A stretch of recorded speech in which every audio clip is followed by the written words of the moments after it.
जवानी के अपने लाभ हैं और जवानी के अपने नुकसान भी हैं। बचपन के अपने लाभ थे, मस्त थे, और उसके अपने नुकसान भी थे। बुढ़ापे के भी कुछ बहुत नुकसान हैं, पर बुढ़ापे के बहुत कुछ लाभ हैं। क्योंकि बुढ़ापे में मृत्यु नजदीक आने लगती है, कई तरह की तकलीफें आ जाती हैं, ये तो बुरा है। लेकिन बुढ़ापे के कारण आदमी की कुछ अकल ठिकाने आने लगती है, क्योंकि चलने के दिन नजदीक आ जाते हैं, ये उसके फायदे हैं। हर चीज के ऐसे, नींद के अपने फायदे हैं, कोई दुख नहीं होता। दुखी आदमी को सुला दो, समस्या हल। लेकिन नुकसान भी हैं कि यदि वो जागा होता तो पढ़ाई करता, जागा होता तो इलाज करता। बेहोश पड़ा है, इलाज भी नहीं करेगा, रोग तो नहीं गया, पढ़ाई तो नहीं हुई, घर की देख रेख तो नहीं की, चिंता तो नहीं है। सो जाते हैं तो लड़की की कोई शादी नहीं हो सकती, कोई धन नहीं आ जाता। गरीब आदमी सोया, गरीब ही रहेगा। यदि जगता तो हो सकता है 100-200 की कमाई हो जाती। इसलिए जागने के अपने लाभ हैं, जागने के अपने नुकसान भी हैं। जागते ही चिंता शुरू हो जाएगी। नींद के इतने लाभ हैं, सारी चिंता चली गई, पर कोई नया काम वहां नहीं हो सकता, आगे कोई कदम नहीं बढ़ सकता। तो इस तरह से हर चीज के लाभ और हानियां हैं, और हम चाहें तो हर चीज का लाभ उठा सकते हैं। नींद का एक इतना बड़ा लाभ है कि नींद में कोई दुख नहीं था, उसकी याद करो। जग के भी थोड़ी देर समझो सोए ही है, इतनी जल्दी क्या चिंता। यदि 2 घंटे नींद में चिंता नहीं की तो घर नहीं चौपट हो गया। यदि हम जागते थोड़ी देर चिंता छोड़ दें, नींद की तरह शांत रहें, नींद की तरह जैसे कोई आए जाए, न देखा न डर लगा, सोए पड़े, ऐसे ही थोड़ी देर जागे हुए भी। एक बार मेरे गले में कुंभ में किसी ने, वो आए थे, तो दूसरे महात्मा ने कहा इनके गले में डालो। अब ज्ञानी होने के नाते यूं तो कह नहीं सकते थे, जरा बड़ा डर लगता है ना कि लोग क्या कहेंगे कि महात्मा जी डर गए। लो अभी अभी ब्रह्म कहते थे, तो बड़ी हिम्मत के साथ अपना मन मजबूत करके गले में सांप डलवा लिया। कभी कभी सहज तो थोड़ा डर था, पर उसको रोका, डर को रोका, हिम्मत बढ़ाई कि जो होगा देखा जाएगा। और फिर ये हाथ पे लिए है, इसको नहीं खा रहा, तब मेरे को भी खा थोड़ी जाएगा, पर डर लगता है जानते हुए भी। एक बार वो जो नकली होता है, एक जगह कोई ने मुझे दे दिया था, उस डिब्बे टोकरी जरा सा खोलो तो सांप ऐसे करता है, तो एकदम डर गया। एक बार ऐसे कर दिया किसी के सामने अब तुमने नाम ले दिया, मैं नाम नहीं लेना तो डर गई। अब वो हम लोग लिए हैं, ये लिए हैं, जब लिए हैं सांप होता तो हम क्यों लिए होते, हमें नहीं खा लेता, जब करे तो चिल्लाए। तो ये डर बड़ा, तो डर को भी हिम्मत से रोकना। एक बार मैं बॉम्बे गया, तो चौपाटी के आगे नरीमन पॉइंट, जो सागर में सड़क चली जाती है, इधर भी सागर, बस ऐसे वहां जाके बैठे, केकड़े वहां, हिम्मत करके बैठे। फिर ख्याल आया सांप आ गया, ख्याल आया तो हमने कहा ख्याल ही है, चलो आई जाने दो। यदि ख्याल का सांप बर्दाश्त नहीं तो असली कैसे करेंगे। ख्याल आता है केकड़ा ना आ जाए, हमने कहा अभी आया तो नहीं, आ जाएगा तो देखेंगे। आंखें नहीं खोली, बैठे रहे, तो ध्यान तो कम लगा, सजगता बनी रही। इसीलिए ध्यान में कोई खतरे की जगहों पर बैठने का भी है, शमशान में बैठना, नुकसान की जगह बैठना, जहां गिर जाने का खतरा हो तहां ध्यान में बैठना, नहीं तो और जगह तो लुढ़का ही जाओगे। तो खतरे की जगह बैठने से मन सजग रहता है। फिर धीरे धीरे सजग रहते रहते भय मुक्त हो जाओ। ये भय अंदर उठता है, वृत्तियां उठती हैं, इन वृत्तियों को नियंत्रण करना। एक ने ऐसे और प्रश्न अभी ऊपर किया, बड़े अच्छे हैं, सेवा भावी हैं, और प्रश्न भी सच्चा है, वो छल कपट नहीं है। कहते हैं हम ऐसा करते हैं, ऐसा होता है, पर चेतन कैसे हो। अब देखो, कई बार यही नहीं पकड़ आता, यदि चेतन न हो तो मन का ही पता न चले, पर पता नहीं चेतन की किस तरह कल्पना है नहीं, चेतन जैसी चीज इतनी क्लियर है, साफ है कि यदि चेतन ना हो तो श्वास का पता कैसे चलेगा? और मन क्या कर रहा है? अचानक पूछो मन कहाँ है, तो तुरंत जागे होगे तो मन वहाँ है, जान तो रहे हो। ये जो जानता है वो चेतन है। अब सवाल है, जानता है इसका आकार क्या है, जानता है इसका गुण क्या है, जानता है ये फिर सदा जानता है कि कभी सो जा? तो जानने वाले दो हैं, चैतन्य और चिदाभास। चैतन्य और वृत्ति, शुद्ध चेतन और वृत्ति चेतन। वृत्ति चेतन कभी कहीं कभी कहीं, और बिना वृत्ति का चेतन न चलता है न विकारी है। तो अपन वृत्ति चेतन से परिचित हैं। कई लोग तो वृत्ति चेतन को भी ठीक से नहीं समझते। नहीं, संपूर्ण ज्ञान वृत्त्यात्मक है और शुद्ध आत्मा निवृत्त है। कोई उसमें नहीं, न ज्ञान न ज्ञान, न जानना न जानना, न इधर न उधर, न चलना। तो आत्मा तो चलती नहीं, पर ये बात धीरे धीरे पकड़ में आती है। आप बधाई के पात्र हो जो इतनी जल्दी आप ये सुन रहे हो। हम तो गुरुदेव के पास 20-21 वर्ष की उम्र में आए थे, अब 50 साल से ज्यादा हो गए। सुनते थे। हम तो साधु होने के बहुत साल बाद जब सुनते थे कि चेतन को देह से अलग करो, देह चेतन, वही जो अभी अष्टावक्र गीता में कि यदि देहम पृथक कृत्य, यदि तू देह को पृथक करके चेतन में विश्राम करेगा। हमें नहीं समझ आता था, हम झूठ नहीं बोलते। और धार्मिक लोगों को बड़ी जल्दी विश्वास प्रश्न होता है। एकांत में ले गए, कहते हैं आप, मुझे ऐसा नहीं लगता कि आप संत हो, मुझे ऐसा लगता है कि आप अवतार हो, सच बताओ। कह सच बताओ।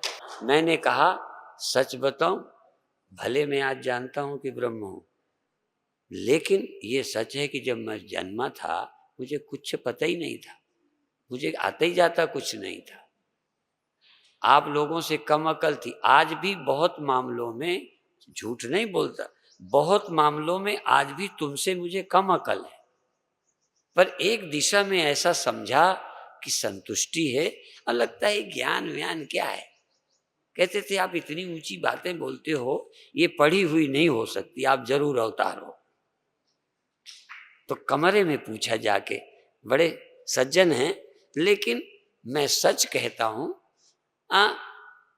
हाँ बीच में कोई अवतार हो जाता हो जानते जानते तो भले, तो मैं, लेकिन मैं ये किसी अंश में, मुझे तो पहले जन्म की याद नहीं है, पर इतना लगता है कि पहला जन्म थोड़ा ठीक रहा होगा, तो ही बचपन से इधर झुकाव था।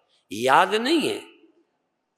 कोई नुकसान होवे तो ये मानेंगे कि कोई ना कोई पाप रहा होगा पहले जन्मों का, तो ऐसा चेला मिल गया, ऐसा भगत मिल गया, ऐसे व्यक्ति मिल गए। और कोई पुण्य होता होगा तो कोई अच्छी पुस्तक मिल गई, कोई अच्छा संत मिल गया जिससे और प्रेरणा मिली, किसी को देख करके और चित्त को पवित्र करने का मन बन गया। तो ये पुण्य तो जरूर होंगे क्योंकि हम मानते हैं, पर हमें याद नहीं कि पहले जन्म में कौन सा पुण्य हमने किया था। भगवान को तो याद है कि पहले मैं ये था, फिर ये था, मेरे बहुत जन्म बीत गए हैं। अर्जुन, मुझे पता है, तुझे पता नहीं। तो हम तो उनमें हैं कि जिन्हें पहले जन्म का पता नहीं। एक हमारे विदेशी भगत है, उसे 400 जन्मों के पहले की याद है, और है, हम पूछते हमसे, ध्यान हमसे करते हैं, और 400 जन्मों की उन्हें याद है। ये भी बड़ा चक्कर है, पता नहीं गप मारते हैं ये सच्चाई है, भगवान जाने। हमें तो इसी जन्म का भूल जाता है। कभी कभी तो हमको आ जाई, किसी ने मुझे पकड़ा दिया, किसी ने मुझे पता पकड़ाया, मैंने कहा मन बटे में क्यों पकड़ाया, मुझे नहीं, फिर दोबारा पता लिया। तो हमें तो इतनी जल्दी भूल जाता है, फिर भी ब्रह्म ज्ञानी है। देखो, क्योंकि और किसी ज्ञान को जगत ज्ञान बोलते हैं। सिर्फ जगत ज्ञान के ज्ञाता, जगत ज्ञान के साक्षी, जगत ज्ञान का अधिष्ठान ये मैं है, इसको जानने में दिक्कत ही नहीं। पर न समझ आए तो बहुत, वो क्या जाने पंजाबी में बोलते हैं ना, बस जरा ये ना समझ आए तो इतनी उलझने वाली है, और जरा समझ आए तो इससे सरल। बल्कि तुमको एक बार रस्सी में धोखा पड़ा, एक बार शीशे में दूसरे कमरे का धोखा पड़ा, तुम दावे से नहीं कह सकते दोबारा धोखा नहीं पड़ेगा। एक बार देखा साधु को लगा औरत जा रही है, एक बार औरत जाती लगा साधु जा रहा है, और दोबारा धोखा नहीं होगा ये दावा नहीं कर सकते। इसलिए मन और इंद्रियों के विषय में एक बार नहीं 100 बार धोखा हो सकता है। यहाँ देखा रस्सी है, रोड में देखेंगे सांप पड़ा है, यहाँ भ्रम निकल गया तो वहां भ्रम हो सकता है। इस कमरे में तो देख लिया दूसरा कोई नहीं, शीशा लगा है, नए घर में फिर धोखा हो जाता है। लेकिन आत्मा को एक बार जान जाए तो धोखा होने की फिर गुंजाइश नहीं रही, क्योंकि न जगह बदलनी है न मुझे, मैं हूं। इसलिए आत्मज्ञान के बाद दोबारा भ्रम पैदा नहीं होता। खैर, अब मुझे कभी भी ध्यान में रोशनी इत्यादि कोई चमत्कार नहीं हुआ, किंतु मन शांत होता सा प्रतीत होता है तथा अत्यधिक प्रसन्नता होती है। इस प्रसन्नता के कारण कभी रुदन भी होता है, किंतु इस प्रसन्न अवस्था में कुछ देर रहने के बाद ऐसा लगता है कि अब ध्यान में से उठकर कोई अन्य कार्य करूं। महाराज जी, क्या यह स्थिति ठीक है? मुझे भविष्य में किस तरह प्रयास करना चाहिए? ध्यान बिल्कुल सही है, जो होता है ऐसा होता ही है, सबको होता है। किसी को आधा घंटे में होता है उठ जाएं, किसी को 4 घंटे में होगा उठ जाएं, किसी को 10 घंटे में होगा उठ जाएं। जैसे सो के उठते हैं ऐसे ध्यान में, चूंकि जो संसार से गया ध्यान में अच्छा लगता है, फिर वहां के बाद शरीर की, प्रकृति की, मन की कुछ आवश्यकताएं उसको फिर बाहर ले आती है, फिर लगेगा उठ जाए। इस तरह से स्वाभाविक है। और इसको हमें ज्ञान का साधन बनाना है, अवस्था का आनंद लेते नहीं रहना, ज्ञान प्राप्त करना है। ज्ञान का मतलब अवस्थाएं परिवर्तनशील हैं, अंदर जाना या बाहर आना ये भी गुणों का काम है, वृत्तियां हैं। तुम चैतन्य हो, बाहर जब वृत्ति होती है तब भी जब वृत्ति अंदर होती है। जैसे जब ध्यान अंदर गया तो वृत्ति लौटी, चेतन में ही था। जब वृत्ति बाहर है तो चेतन में ही हूँ, पर वृत्ति से मिलकर हम वही समझने लगते हैं। इसलिए ये समझो कि मुझे किसी वृत्ति की आवश्यकता नहीं है। जानने के लिए शुरू में सहयोग चाहिए था, फिर वृत्ति को बनाए रखने का आग्रह नहीं रखना, पर इतनी शक्ति वृत्ति के रोकने को चाहिए कि जब मन खराब हो तो रोक सके। ये आवश्यक है, क्योंकि वृत्तियां जब बहुत भटकाती हैं तो आपको भी दुख होगा, औरों को भी दुखी कर दोगे। इसलिए वृत्तियों के नियंत्रण करने की क्षमता जगाना अच्छी बात है। बधाई के पात्र हो, आपका ध्यान ठीक है। एक जो सबसे मजेदार था, जिसमें कोई प्रश्न नहीं है, पर व्यक्ति संतों से आशा करता है इसलिए अपनी बात रखता है, ऐसे लोग आते हैं। गुरुदेव, मेरी साधना काल में जब भी मैं ध्यान लगाता तो मेरी एक दुकान जो बीच शहर में स्थित है, जिसको काफी दिनों से कौन कंपनी ने किराया पर ले रखा है, अब मैं उसको अपने प्रयोग में लेना चाहता हूँ, जिससे मेरे परिवार का भरण पोषण ठीक से हो सके और मैं निश्चिंत होकर ध्यान लगा सकूं। इसके अतिरिक्त मेरी कोई और समस्या नहीं है। अतः आपसे प्रार्थना है कि अपने इस भक्त का मार्गदर्शन करें। बहुत अच्छा है, जैसा तुम सोचते हो कर लो। ध्यान का अनुभव बहुत अच्छा है। जब हम इसी शरीर के स्मरण में रहते हैं तो हम इसके पास या इसको मैं या इससे जुड़े लगते हैं। जब हम ये ध्यान करते हैं कि हम सब शरीर हैं, शुरू में लगेगा जैसे हम कल्पना कर रहे हैं, पर धीरे धीरे हमारी वृत्तियां व्यापक सी होंगी और वो अनुभव बहुत अच्छा होता है। यद्यपि ये भी वृत्ति है, जान लेने के बाद इस वृत्ति की भी आवश्यकता नहीं रहती। वृत्तियां किसी वृत्ति को बाधित करने के लिए, एक वृत्ति से दूसरी वृत्ति का बाध हो जाता है। दूसरा, जागृत अवस्था में याद रहता है कि क्या क्या हुआ था। स्वप्नावस्था में जागृत की इसलिए याद नहीं रहती कि स्वप्नावस्था में स्वप्न तभी सत्य लगेगा जब ये ना दिखे। यदि ये दिख जाए तो वो स्वप्न ही चला जाएगा। इसलिए स्वप्न में जागृत की याद आना ठीक नहीं है। यदि याद भी होगी तो वो भी लगेगी कि इसी जगत की बात है, जागृत की नहीं है, स्वप्ने की। जैसे मेरे गुरुदेव का शरीर छूट चुका था और कभी स्वप्न नहीं आया। करीब 15-20 वर्ष बाद जो कभी जीवन में देखा नहीं था, वह स्कूटर में 2 पहिए वाले में बैठे थे, चला कोई और रहा था। अब मुझे ये भी याद था कि इनका शरीर नहीं रहा। तो नहीं कब रहा था? जागृत में कि स्वप्न में? जागृत में नहीं रहा था। हाँ, नहीं रहा था सचमुच, पर मुझे उस समय भी ये याद है कि नहीं रहा था। पर ये नहीं याद कि ये स्वप्न है, ये जागृत है। गुरुदेव का शरीर नहीं रहा था, आ कैसे गए? ऐसा नहीं लगा कि जागृत में नहीं रहे थे, स्वप्न में आ गए। वहां स्वप्न नहीं लगता, जागृत लगता है। स्वप्न नहीं लगता, वही जागृत लगता है। इसीलिए जागृत यदि लग जाए तो स्वप्न रह ही नहीं जाएगा।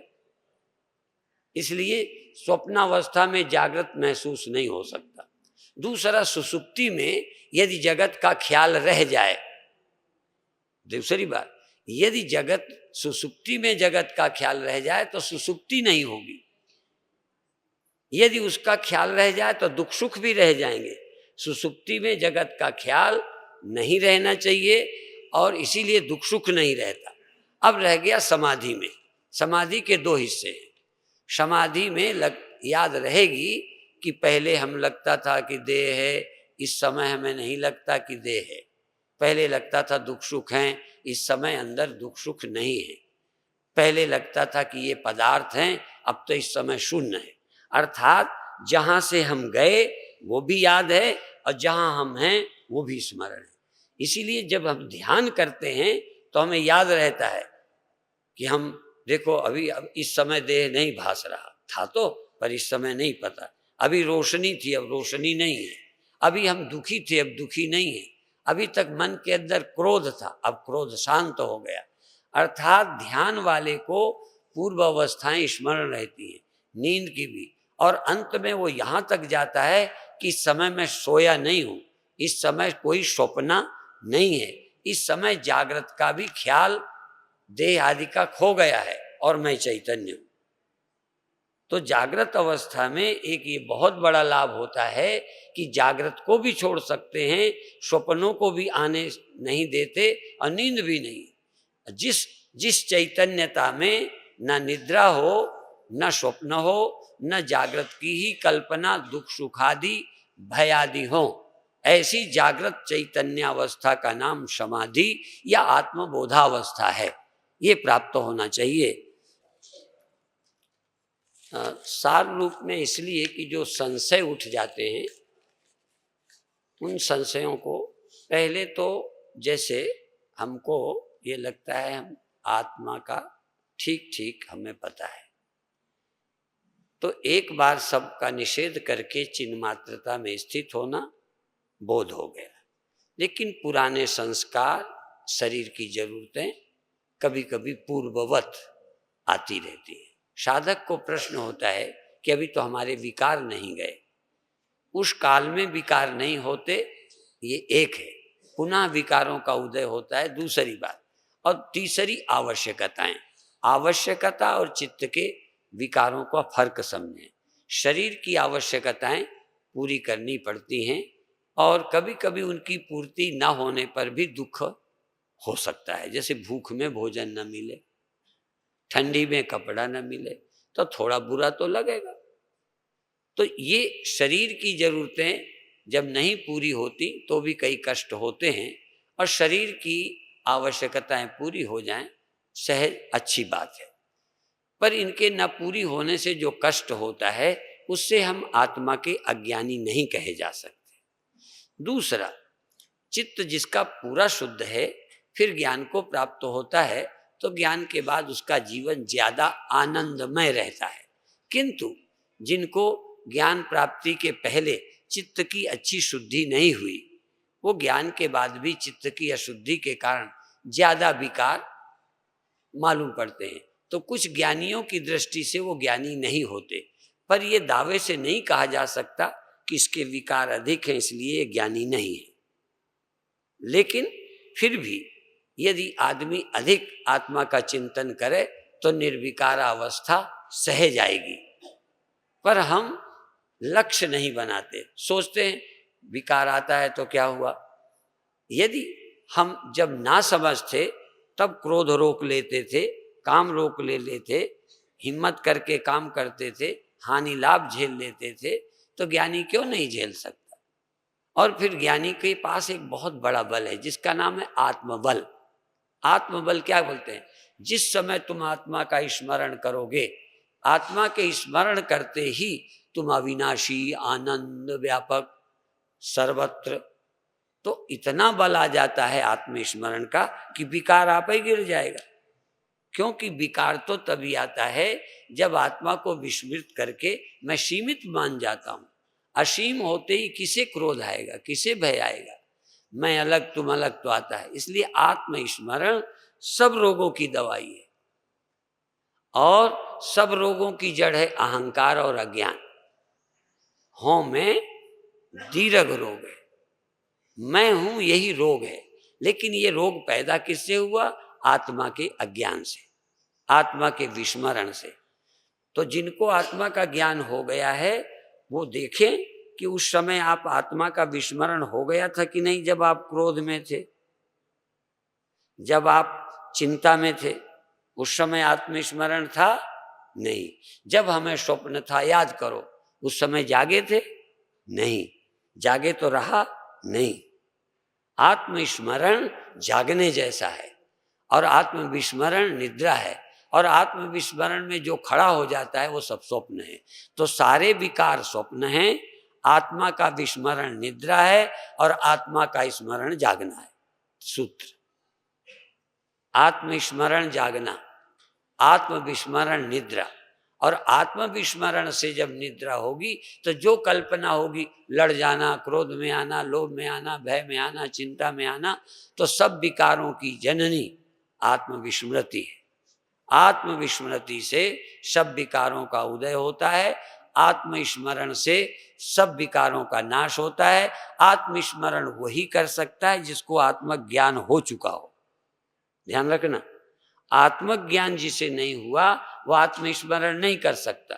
स्त्री का स्मरण किसे होता है? जिसने देखा नहीं कभी। बोलो, गाली गलौज की याद आके छाती किसकी जलती है? जिसको कभी गाली सुनी ही नहीं। तो जिसने आत्मा को ही साफ नहीं जाना, आत्मा अवस्था के निर्विकार सत्यता का अनुभव नहीं किया, वो स्मरण भी कैसे करेगा? हाँ, वो आत्मा कह के इनका कर सकता है, उनका कर सकता है, किसी को भगवान मान के उनका स्मरण करता है, पर वो भगवान नहीं। भगवान तो वो है जो तुम्हारे अंदर छिपा बैठा है। ऐसे भी मदद मिलती है, सामने वाले को भगवान देखते बैठते मेरा मन शांत हो जाता है, ऐसा नहीं। लेकिन वो भी आत्मा की निर्विकारता नहीं। पर ब्रह्म जो सदा निर्विकार हैं वो मेरे अंदर भी बैठे हैं जिनमें विकार नहीं। तो जब मैं उसका स्मरण करता हूं तो ये चिदाभास चिद रूप में विलय हो जाता है। एक में चिदाभास और चेतन दो, एक में चिदाभास से चेतन का तादात्म्य, एक में चेतन चिदाभास बन के जीता है, एक में चिदाभास और चेतन दो हैं, एक में चेतन रह गया, चिदाभास खो गया। तीन अवस्था। जब चिदाभास चेतन में खो जाता है इसका नाम ज्ञान या समाधि है। जब चेतन चिदाभास की तरह जानने लगता है तो ये जीव है, अज्ञानी है। जब चेतन और चिदाभास दो रहते हैं कि ये चिदाभास है, मैं चेतन हूं, ये परिवर्तनशील मैं साक्षी हूं, ये ज्ञानावस्था है। ज्ञानावस्था भी जब और प्रगाढ़ होती है तो समाधि बन जाती है। जब ज्ञानावस्था विस्मृत होती है तो आभास की प्रबलता से दुख सुखादि प्रकट हो जाते हैं। यदि तुम चाहो भी कि सदा स्मरण रखें तो जागृत में रख सकते हो, पर नींद तो आएगी। स्मरण रखोगे फिर नींद आ जाएगी, फिर जागोगे फिर स्मरण कर लो। तो जागने से सोने तक जो स्मरण करता है उस जैसा निष्ठावान वैराग्यवान कोई नहीं होगा। पर हम लोग उसमें नहीं हैं। हम जरूरत पड़ती है तो कर लेते हैं, कभी कभी जरूरत पर भी देर लग जाती है स्मरण करने में, पर स्मरण करते ही दुख चले जाते हैं। हरि सुमिरे दुख जाए, सुमिरन करते ही दुख चले जाते हैं। लेकिन स्मरण कभी कभी नहीं होता। कई लोगों को स्मरण आता ही नहीं, तो क्या उनके दुख नहीं जाते? समय से चले जाते हैं, उसके ज्ञान से नहीं जाते, स्मरण से ऐसे ही चले जाते हैं, देर लग गई तो। दूसरा, अन्य के स्मरण से भी चले जाते हैं पर वो नए दुख आते हैं। जैसे बिना आत्मज्ञान के भी स्वप्नों के दुख जाते हैं, आत्मज्ञान के बिना भी स्वप्न दुख जाते हैं जग जाने पर, क्योंकि तब हम जगत देखने लगे, स्वप्ने से हट गए, जगत देखने लगे तो स्वप्न का दुख गया। पर जहां आ गए यहां कोई दुख नहीं है, बोलो है।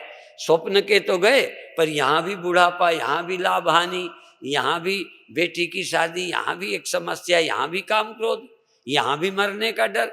तो एक स्वप्न से जगकर जब दूसरे स्वप्न में आते हैं तो वो दुख तो जाते हैं पर यहाँ के खड़े हो जाएंगे।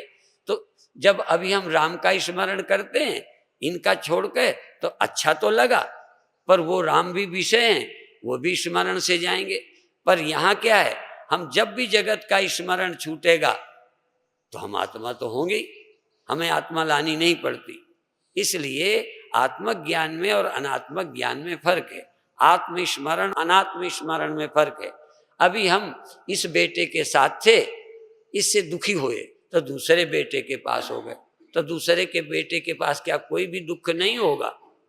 पहले ब्याह किया था उससे परेशान हो गए, दूसरा किया तो दूसरे में सब सद्गुण ही सद्गुण है क्या? तो जो भी अवस्था है वो सुखदायी नहीं हो सकती। यहां तक समाधि भी, समाधि से क्या नुकसान है बताओ? कहते एक है, चली जाती है। यदि खराब व्यक्ति रहकर दुख देता है, मिलत एक दारुण दुख देहि, बिछुरत एक प्राण हरि लेहि। दुनिया यदि मिलती है तो दुख देती है, समाधि होती है तो दुख नहीं देती, लेकिन जाने की धमकी देती है। एक ने लिखा है कि थोड़ी देर ध्यान रहता है फिर वहां से उठने का मन करता है। तो उठने का मन करेगा तो कोई बुराई नहीं, उठ जाओ। पर यदि कह दे उठने से नरक चले जाओगे, फिर तो उठना बुरा लगेगा, उठना पड़ेगा। तो एक ये भी है कि समाधि जाएगी, लेकिन जब समाधि चली जाएगी तो जब जगत दिखने लगेगा तब आत्मा नहीं होगी, बोलो। हाँ, तो आपको आत्मा में रहना था, तुम्हें समाधि से क्या?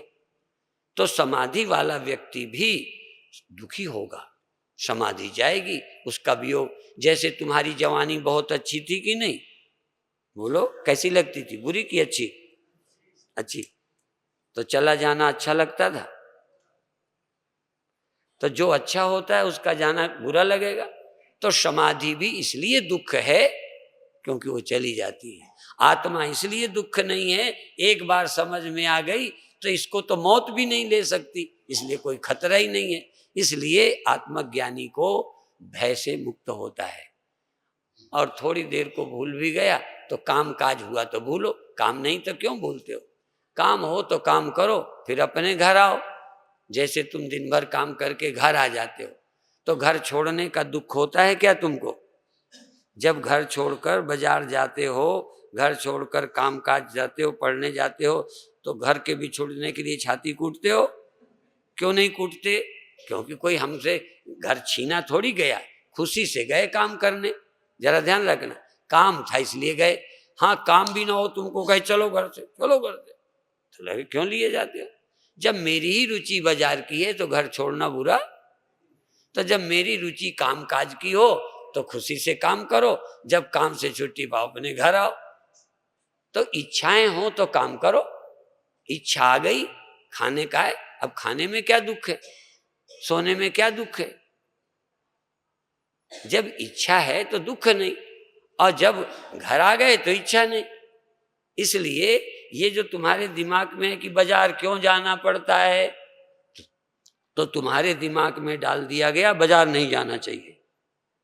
यदि तुम्हारे दिमाग में डाल दें कि स्नान नहीं करना चाहिए, तुम जैनी हो, क्या बताएं स्नान करना पड़ता है, क्या बताएं नींद आ जाती है।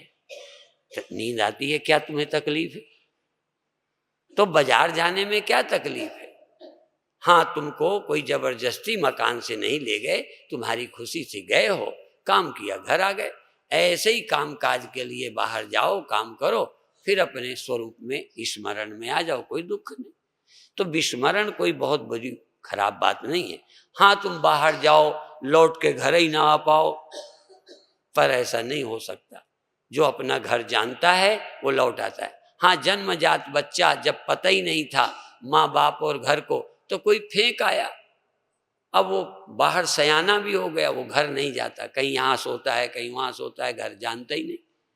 तो आम जीव अपना घर नहीं जानते, हम अपना घर जान गए हैं। खुशी से काम करेंगे, खुशी से घर आएंगे, दोनों हाथ लड्डू।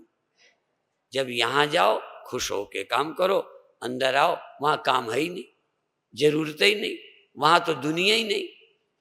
तो ये बुरा नहीं है, पर इतना जब सहज हो जाए।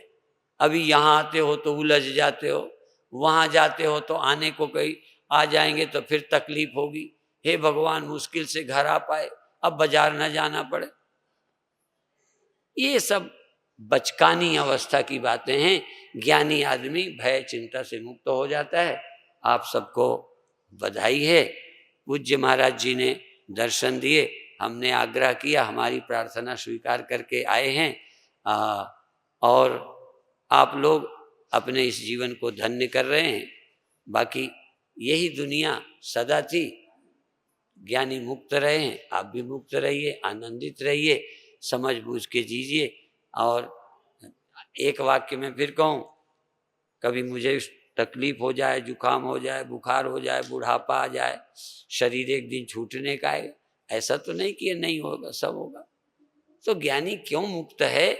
इसलिए कि वो आभास अंश, स्वरूप अंश, स्वरूप अंश सदा सदा, सूर्य सदा ठीक है, रिफ्लेक्शन का, रिफ्लेक्शन की वो इधर उलझ जाए या इधर सुलझ जाए बस। तो चाहे हम है चाहे तुम हो, नियम एक है। हम आत्मा के स्मरण में गए, सुखी हो गए, इसके स्मरण में आए, कोई खतरा नहीं। थोड़ा सावधान रहो, काम करो, जरूरी है। जब मैं ध्यान छोड़कर खाता हूं तो मैं दुखी होता हूं क्या? जब मैं पढ़ता हूं तो दुखी होता हूं क्या? जब मैं कथा करता हूं तो दुखी हूं क्या? तुमसे बात करता हूं, और थोड़ा बहुत कभी दुख हो भी जाएगा तो तुम्हें होगा, मुझे भी हो जाएगा। तो ये माने नहीं रखते। और नित्य मुक्त हो, ये थोड़ा मुक्त हो जाता हूं, स्मरण में मुक्त, स्मरण में सुखी, स्मरण में अच्छा। इसलिए जो निस्दिन स्मरण करेगा वो सुखी है, स्मरण करेगा सुखी है, विस्मरण करेगा थोड़ा तो समस्या आएगी। ये तो हमारे जीव आभास अंश का है। स्वरूप अंश में तो बंधन कभी न था, न है, न रहेगा।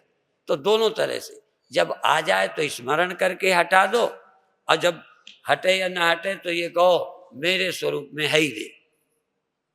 दोनों, यदि आप जीव भाव में हो तो स्मरण करो, अध्यस्त है, ये सपने की तरह है, ये वास्तविक नहीं है। जगना सोना जन्म मरण आभास मात्र है। आत्मा में कभी जन्म मरण होता ही नहीं, ये पक्का रखो समझ कर। और अब हमें भी आभास अंश में जगना सोना थोड़ा बहुत अच्छा बुरा लगता है। यदि नहीं लगना चाहते तो और सावधान रहो। यदि आप स्वप्न नहीं देखना चाहते तो जागे रहो, स्वप्न नहीं आएगा। तो जितना तुम में बल हो उसी तरह, इसलिए दोनों बातें हैं, स्वांश और आभास अंश। आभास अंश में ये आ सकता है, स्वरूप अंश में नहीं। इस दोनों बातों को समझकर जनक से पूछा गया था कि तुम्हें ये होता है कि नहीं, तो कह सकते हो आभास अंश में जगते हैं, सोते हैं, थोड़ा अच्छा बुरा भी लगता है, भूख प्यास का पता भी चलता है, कभी कभी देर अबेर में थोड़ा बुरा भी लगता है, और जब आत्मस्मरण में होते हैं तो नहीं लगता। और ये तो स्मरण भी स्मरण, और जिसका स्मरण करते हैं, जिसका विस्मरण करते हैं, वो सदा से ही ठीक है। ये भी इसलिए इस लाइन को फिर से मैं बोलने वाला हूं। वो मेरे थे नहीं रहे, उसका दुख स्वाभाविक है, कहाँ गए प्रश्न उठा। फिर एक मन के अंदर ऐसा ख्याल आया कि यही है, यही है, यही है। मन को अच्छा लगा।